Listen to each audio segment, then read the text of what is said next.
Educando seu bolso, com o economista Frederico Torres.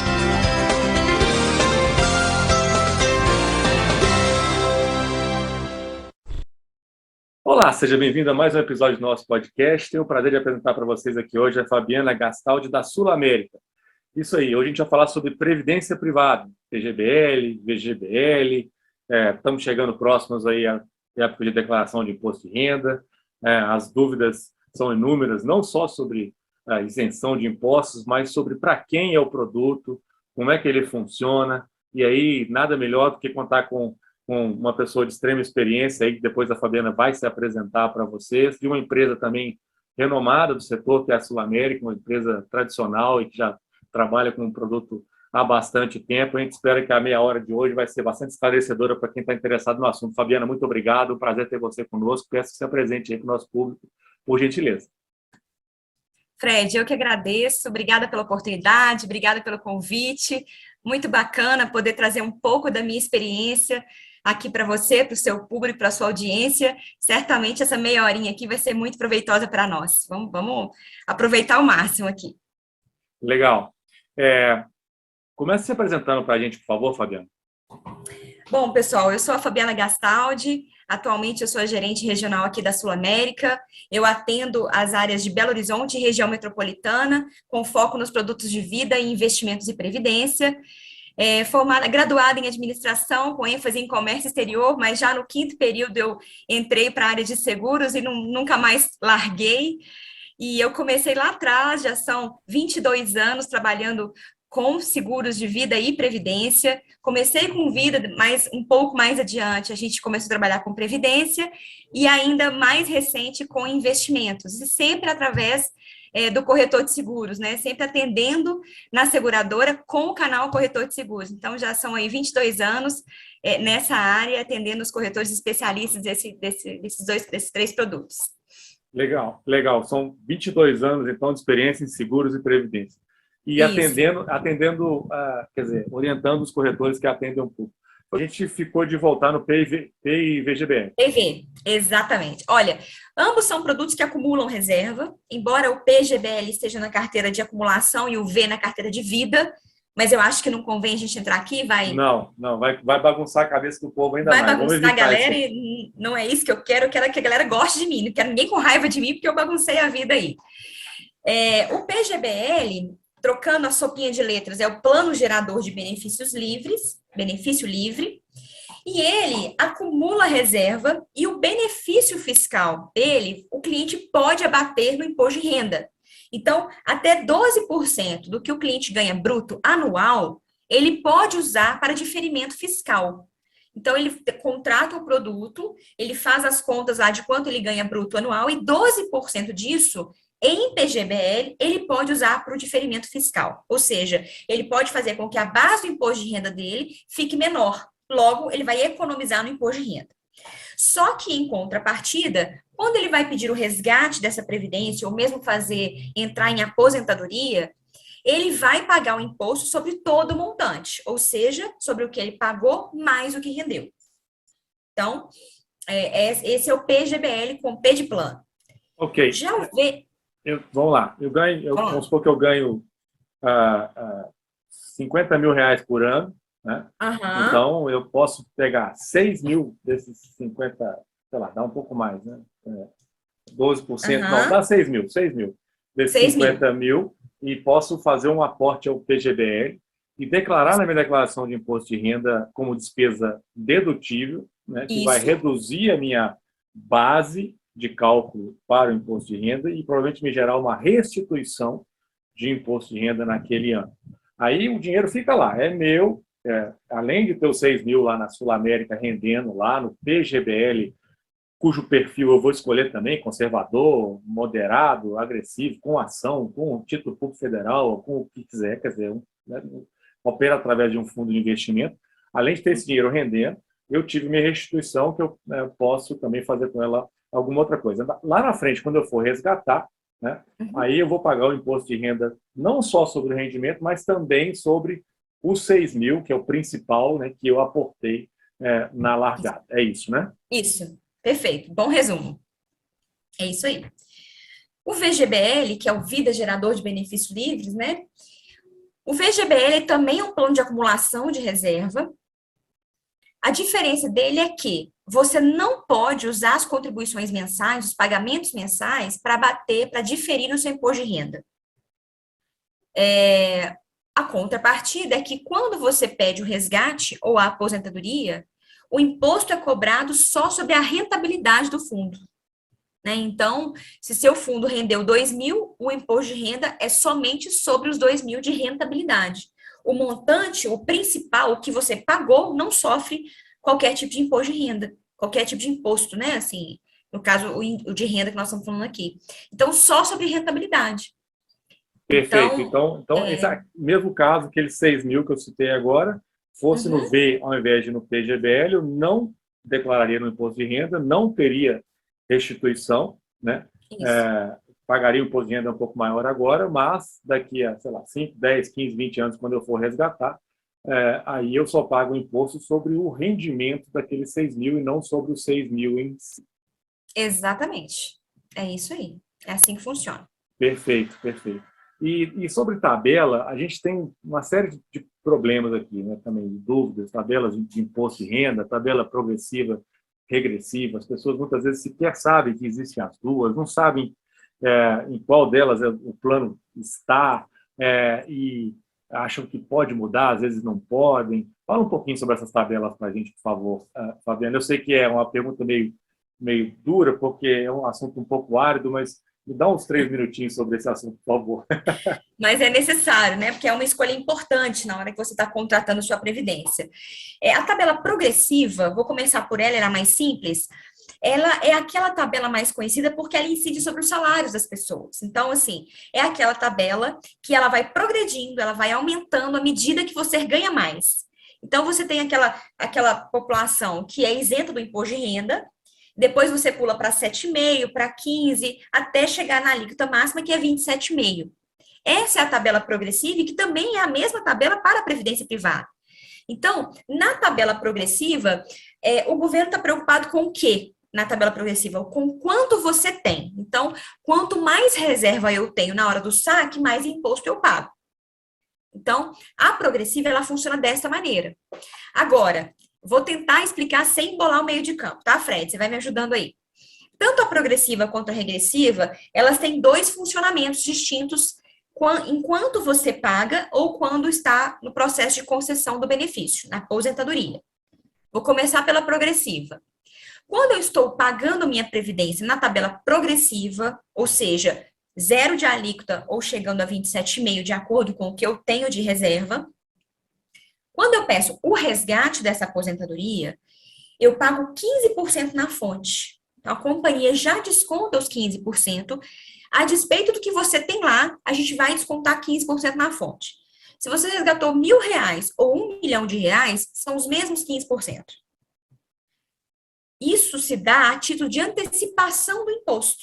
É meio que eu estou fazendo assim, eu estou garantindo parte do imposto aqui agora, ainda que lá na frente eu, governo, tenha que acertar essas contas com você. Então, eu retiro seus 15% na fonte no momento do resgate. No ano seguinte ao resgate, você vai fazer esse acerto lá com o leão. Esse acerto pode ser para pagar mais ou para ser restituído, a depender de como você declara o seu imposto de renda. Então, eu retenho esses 15 a título de antecipação, independente do valor.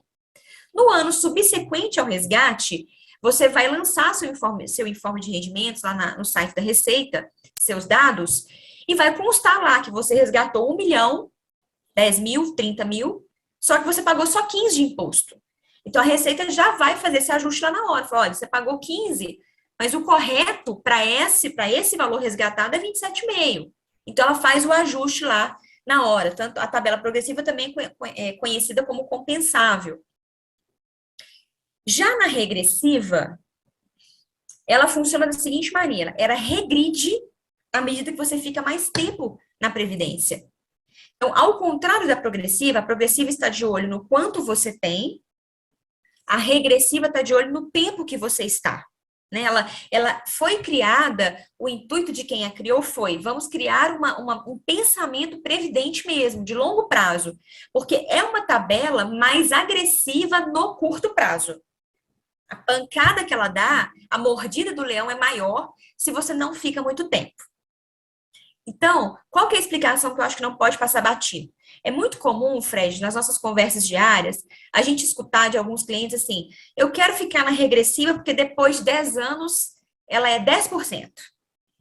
Aí, se nós estivéssemos brincando aqui de mito ou verdade, eu ia carimbar aqui um mito de todo tamanho aqui na nossa conversa. Por que isso? Porque a regressiva, ela sim, ela vai chegar em 10%, mas, muita atenção para este mas, ela está de olho em cada contribuição que você faz. É o aniversário da contribuição que importa. Então, se todas as contribuições que você fez para o plano já têm 10 anos, todas elas já têm 10 anos, a sua alíquota sim vai ser 10%. Agora, se você é um cliente que tem só 2 anos de previdência, por exemplo, a sua alíquota começa em 35%.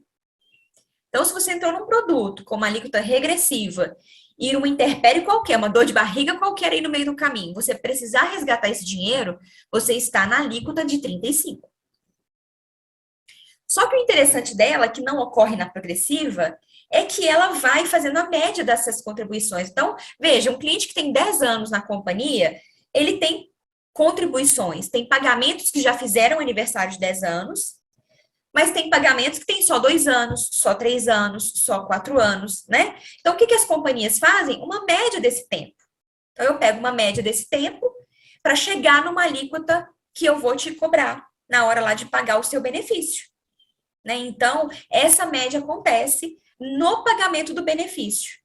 E o legal da regressiva que eu gosto particularmente é que, mesmo após a concessão, mesmo quando você já está recebendo a sua previdência, esse tempo continua contando, né? Então, se você se aposentou com uma alíquota média de 4, 5 anos, por exemplo, à medida que você vai recebendo a sua aposentadoria, eu vou recalculando essa média e a tendência é que ela vá diminuindo, porque as suas contribuições estão envelhecendo.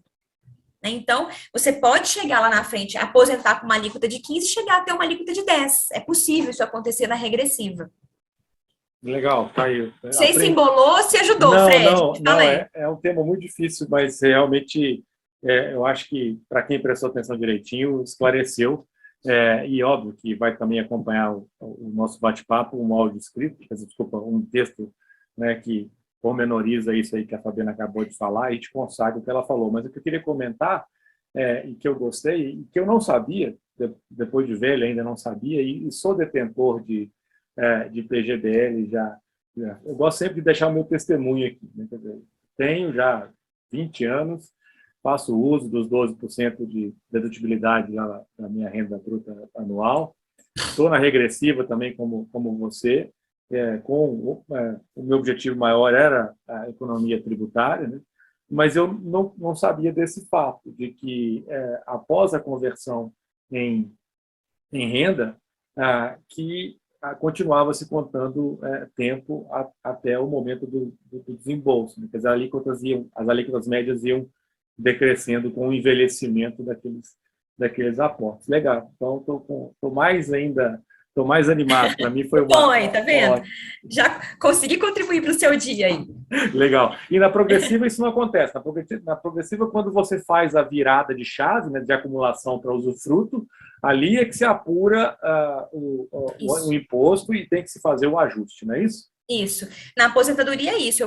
Você transformou seu grande bolo em fatias, em rendas, e aí eu vou avaliar qual é o tamanho dessa renda, qual é o tamanho dessa fatia desse bolo. De acordo com o tamanho da reserva, é que eu vou cobrar a alíquota. Então, ela pode ser que você tenha uma aposentadoria isenta, como você pode pagar 27,5%, a depender da renda que a companhia vai te pagar. Lembrando que a renda de previdência, ela soma as demais rendas que você vai ter lá na sua aposentadoria. Então, se você tem aluguel, né, se você tem outros rendimentos tributáveis, eles se somam para chegar numa alíquota de aposentadoria, tá? A Receita faz todas essas contas. Então, você pode ter a sua renda da Sul América isento de imposto de renda, mas somado ao aluguel que você tem e outras rendas, acaba que você vai pagar imposto de toda forma, mas a Previdência está isenta. Perfeito, perfeito. Muito bem esclarecido. Existe um valor mínimo para investir, Fabiana? Olha, na Sul América, você pode começar a sua Previdência com R$100, é o valor mínimo que a gente tem hoje. Isso varia de companhia para companhia, porque isso não é uma questão regulatória, isso é uma questão comercial, né? Essa decisão de produtos. Mas na Sul América, hoje, com R$100, você já consegue contratar seu plano de previdência. Bem democrático, né, Fred? Sim, sim. Hoje dá para todo bolso. Aproveitando o que você falou, então, vocês estão distribuindo o produto de vocês em algumas plataformas, imagino, essas plataformas de investimento, através de terceiros, né? Hoje, a Sul América, ela tem algumas, a gente distribui através de XP e de BTG Pactual, mas só nessas duas. A gente não faz venda por internet, por sites de compras, por e-commerce de produtos nossos, né? A gente só distribui através do corretor. Então, se você que está nos ouvindo tem o desejo de ter uma previdência privada, precisa procurar o seu corretor, caso queira adquirir uma previdência da Sul América. Ou XP e BTG. Ou XP e BTG, se você já é um investidor dessas duas casas. Ok, beleza. Bom o pessoal saber. E resgate, Fabiana, posso resgatar o plano sempre que eu quiser? O primeiro resgate nos nossos produtos o primeiro resgate de 60 dias no produto mais top, que a gente chama de Prestige, e de 12 meses para um produto mais médio, com contribuições mais baixas. Então, o resgate mínimo são 60 dias para o primeiro resgate. E aí, a carência entre resgates para todos os nossos produtos são de 60 dias. Então, entre um resgate e outro, você precisa esperar 60 dias para resgatar. Tá? Mas, assim, cumpriu essa carência, você pode fazer resgates a cada 60 dias. E hoje, tudo digital, a gente eliminou formulário, você entra pelo site do próprio cliente da Sul América e por lá mesmo você já pede o seu resgate, a gente faz tudo de forma online.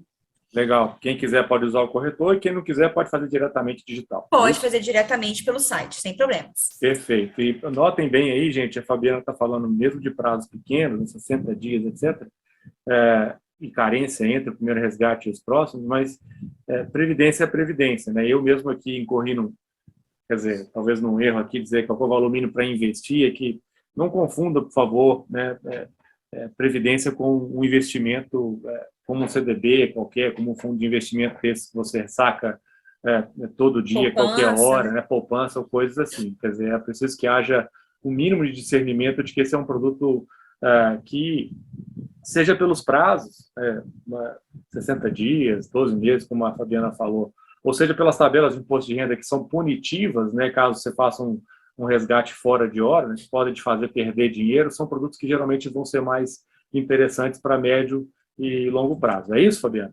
É isso. Ótimo. Eu vi um dos seus podcasts aqui que sobre previdência não é reserva de emergência, né? Em algum momento você falou sobre isso, acho que vale a pena a galera revisitar esse podcast, porque é isso, né, gente? Esse papel de entender que eu falei lá atrás é justamente isso. Se você não tem uma reserva mínima para momentos confusos, como foi a pandemia, como está sendo, por exemplo, não adianta você começar pela previdência, embora eu adoraria. Mas meu papel aqui é educar, né? É orientar o bolso da turma. Então, assim, se você não tem uma reserva mínima que você possa sacar em momentos confusos, ou a gente fala em momento confuso, né, Fred? Mas pode ser um investimento. De repente pintou uma sala comercial que você quer muito investir, seu dinheiro está todo preso em um fundo, em um produto sem liquidez, então isso vai te complicar, você vai ter problemas. Então, assim, para começar um planejamento é importantíssimo que você tenha essa reserva que a gente chama de emergência, para que você possa lançar a mão dela num momento de maior dificuldade, para daí você começar a investir numa previdência, daí você planejar o seu futuro, porque realmente você ter que abrir mão da previdência por uma dificuldade, uma falta de grana no momento de muita necessidade, você vai ser penalizado aí pelas alíquotas de imposto de renda que são severas no curto prazo. É isso aí, pode chegar a 35%, imagina 35%. Só. Imagina, Pensa aí. Imagina um cara que entra errado no PGBL e sai antes de 2 anos, né? Porque precisou do dinheiro, não tinha reserva de emergência, vai tomar 35% sobre o principal mais rendimento. Esse aí vai ficar cicatrizado para o resto da vida. Esse certamente vai dar um péssimo testemunho sobre previdência, né, Fred? Exatamente, é o que a gente não quer que vocês façam. É tudo que eu não quero, exatamente. Então vamos lá, é possível perder o dinheiro para investir na previdência privada, Fabiana? Olha, todo produto de investimento há riscos, né? Seja ele fundos de investimento, seja ele previdência privada, há riscos. É claro que todo fundo de investimento, a previdência privada, ela compra desses fundos de investimentos, né? Ela tem fundos ali atrás dos seus produtos. Todo fundo tem uma regulação que permite uma tomada de risco mínimo aceitável. Então, em previdência hoje, você pode chegar a fundos até 100% de ações. Já tem produtos até 49%. Então, precisa entender o ativo que está ali por trás daquela previdência para entender os riscos que perde. Perder tudo? Não, acho que não. Não, porque os fundos, eles têm uma regulação e o gestor, ele é muito ativo, né, Fred? Então, assim, para chegar ao ponto de zerar um fundo, perder tudo, o gestor precisa estar lá em berço esplêndido, com a mesa em cima da cadeira, e não é o que a gente o que vê acontecer. É claro que previdência, quem acompanhou o mercado aí nos últimos 2 anos, viu alguns fundos perderem muito, né? Não significa que perdeu tudo, perdeu muito, mas porque a pandemia, ela trouxe alguns estragos que todo mundo foi pego de calça curta. Sim. E aí o gestor acabou estando com alguns papéis muito complicados e acabou se deteriorando, mas não acabou o fundo, ele perdeu, ele teve perda sim, mas perder tudo, não, perder tudo não. E às vezes também ele desvalorizou, né? Mas se você não precisou resgatar, você não concretizou aquela perda. E como a gente está vendo aí hoje, né? Depois as coisas já se normalizando, há uma valorização de volta, né? E você acaba revertendo uma boa parte daquela perda momentânea, digamos assim. Legal. E assim, você tocou num ponto importante, que é cautela, né? Assim, a gente vê quando os fundos caem, né, em determinado momento do mercado, as pessoas ficam num frisson muito grande, fica todo mundo muito panicado, assim, com o momento, né? Então, quando se vai fazer um plano de previdência, é preciso entender, e mais uma vez aqui eu enalteço o papel importante do corretor, entender que fundo que você está entrando. Sim. É importante você entender, dentro da sua previdência, o que você está comprando e entender os riscos que incorrem em cada um desses fundos. Porque mesmo papéis de renda fixa tem risco. Não é risco livre de risco totalmente. Então, é importante você entender os riscos que estão por trás para que na hora que vier um baque, que esses baques acontecem, são inesperados, são momentos inesperados, você aguentar o tranco.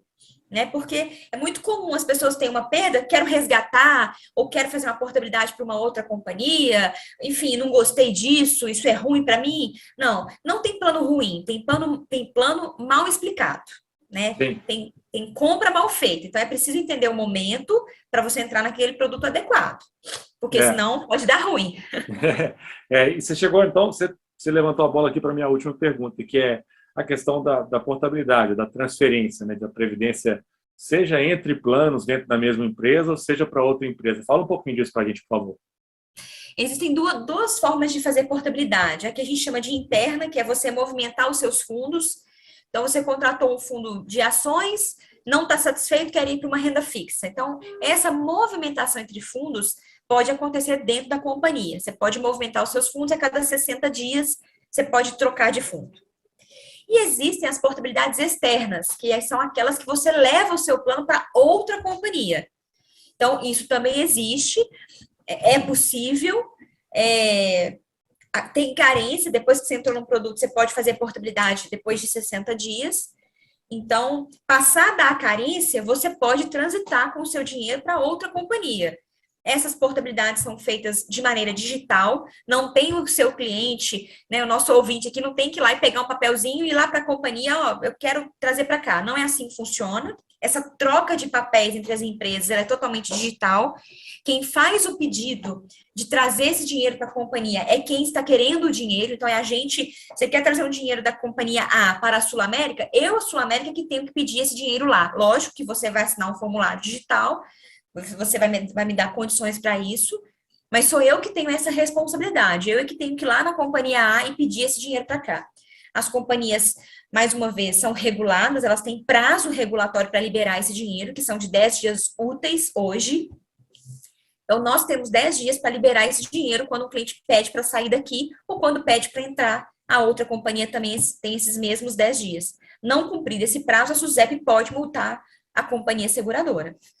Legal. Veja bem a importância do que a Fabiana está falando, gente. Primeiro, a possibilidade de você migrar entre planos de uma mesma companhia. Digamos que você tem aí um Sul América conservador, né? Você tinha, vamos supor, um Sul América conservador ali em fevereiro de 2020, né? E aí veio a pandemia e a bolsa caiu de 120 mil para 60 mil. Você falou, opa, eu acho que o mundo não vai acabar, eu quero aproveitar a oportunidade, a liquidação, e eu quero transferir o meu plano de previdência do conservador para um moderado, agressivo, para né, me aproveitar desse rebote, dessa subida que vai acontecer.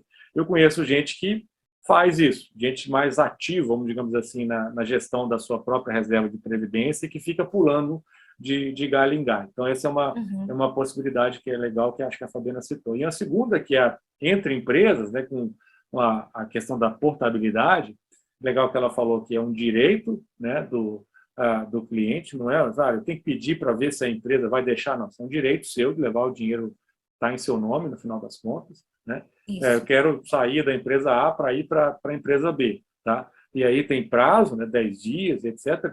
E aí até, Fabiana, eu sei que meu tempo aqui está bastante estourado, mas talvez valha a pena mencionar também os cuidados que se tem que ter para portar. Porque, por exemplo, a gente já teve aqui dúvidas de pessoas que, ao fazerem portabilidade, acabaram perdendo condições benéficas em planos antigos. Tábuas atuariais privilegiadas, tabelas, né, que eles deixaram para trás porque fizeram portabilidade para um plano novo. Acho que vale essa ressalva, concorda?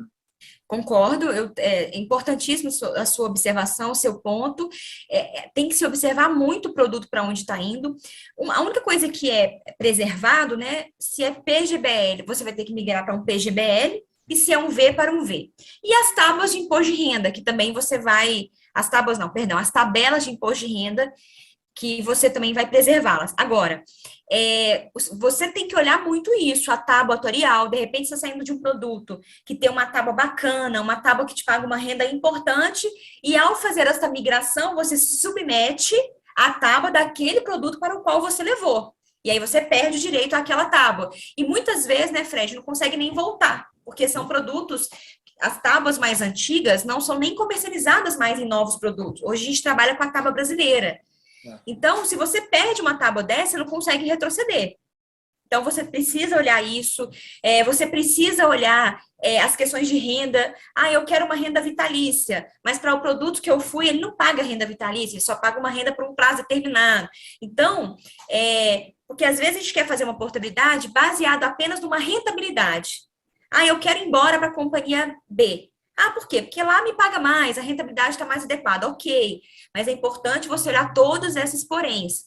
Outro alerta que eu quero que você me permita, eu sei que o nosso tempo já foi embora, mas sobre rentabilidade demais. Gente, assim, quando a esmola for demais, o santo desconfia. Tem que ficar de olho nessas promessas de muita rentabilidade, né? Não tem almoço grátis.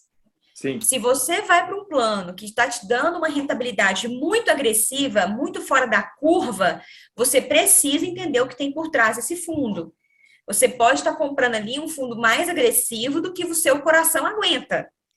Então, precisa ficar de olho nisso. Então, se você está num fundo que está com uma rentabilidade aquém do que você gostaria, procure o seu corretor, procure o gerente da seguradora, procure entender por que o fundo está com essa queda, né, antes de você pedir uma portabilidade. Se depois de todas as conversas chegarem ao entendimento de que o melhor é realmente fazer a portabilidade, tudo certo, é direito seu. Mas até lá, procure entender.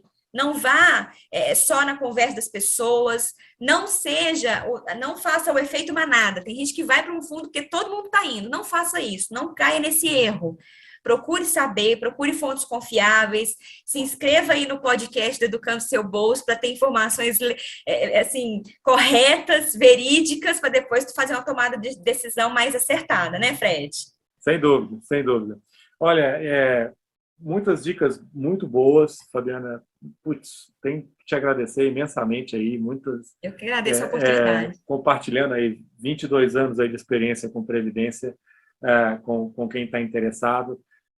E fazendo com que as pessoas que estão interessadas e querem se preparar possam evitar de incorrer em perdas, né? Quer dizer, tomarem decisões inadequadas e acabarem realizando prejuízos, né, em função de desconhecimento. Infelizmente, a gente lida aqui já há 8 anos com dúvidas de atendimento ao público e não tem uma semana que a gente não recebe aqui um caso de alguém que comprou alguma coisa desavisado, seja por influência de parente, ou muitas vezes até, infelizmente, dentro da própria agência do banco, né, quer dizer, vai saber por que razões, e acaba incorrendo em perda. Então, eu fico muito feliz que você tenha tido condição de compartilhar esse tempo aqui conosco. Te agradeço mais uma vez e deixo para suas considerações finais. Eu sei que você já deixou um monte de dica aí, mas se você quiser ainda deixar mais alguma, né, o fechamento aí da Fabiana para quem está ouvindo.